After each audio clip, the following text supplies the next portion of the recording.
اور قیامت کے دن ظالموں کی مدد نہیں ہوگی، مدد ایمان والوں کی مدد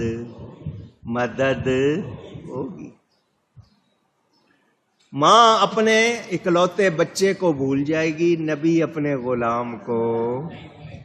ماں جب اکلوتے کو بھولے، قیامت کا دن ہوگا، یوم یفر المرء من اخیہ وامہ وابیہ۔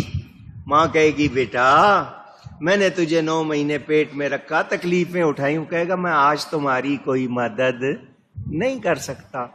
ماں جب اکلوتے کو بھولے، آ کہہ کے بلاتے یہ ہے۔ اس دن بھی نبی پاک ہوں گے، کہیں گے آؤ میرے پاس آؤ۔ وہ اپنے دامن رحمت میں لے کے ہمیں پل صراط بھی پار لگائیں گے، جنت میں داخل بھی کروائیں گے۔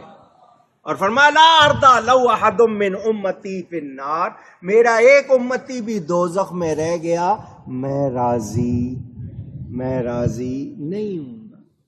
تو بولو اس نبی پہ قربان ہونا چاہیے یا نہیں؟ مگر ہمارے پاس فرصت نہیں ہے، ہم اس نبی کی ادائیں نہیں اپنا رہے۔ ان کی محبت میں کامل ہو جاؤ، بچوں کو چھوٹی عمر سے سکھا دو، نبی کا نام چومنا سکھاؤ، درود و سلام پڑھنا سکھاؤ، ادب سے نام پکارنا سکھاؤ، اور بتا دو کہ ہمارے لیے جو کچھ میرا، تو جو کچھ ہے میرا نبی ہے، اور میرا سب کچھ میرا نبی ہے۔ یاد کر لو نبی پاک کی پیاری پیاری باتیں، سناؤ تاکہ ان کا عشق بڑھے۔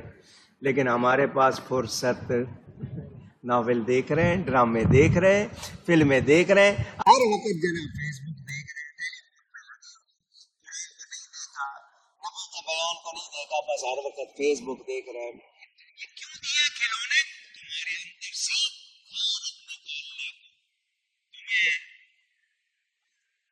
تمہیں نہیں چاہتے کہ تم سچے مسلمان رہو، تمہارے اندر سے ایمان نکل جائے، بس نام کے مسلمان۔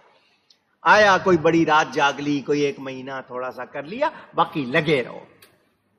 وہ یہ چاہتے ہیں، اور آپ اس کو پورا کرو گے تو بولو پھر ان کی مدد ہوگی، پھر آپ کی کوئی مدد ہوگی؟ تو یاد رکھنا قیامت کے دن ایمان والوں کی مدد ہوگی، نبی کے غلاموں کی مدد ہوگی، اور جبریل بھی کہیں گے غلاموں کو یا رسول اللہ کے نعرے لگاؤ، بیڑا پار ہو جائے گا۔ تو جو یا رسول اللہ کے نعرے سے روک رہے ہیں، ان کی کوئی مدد نہیں۔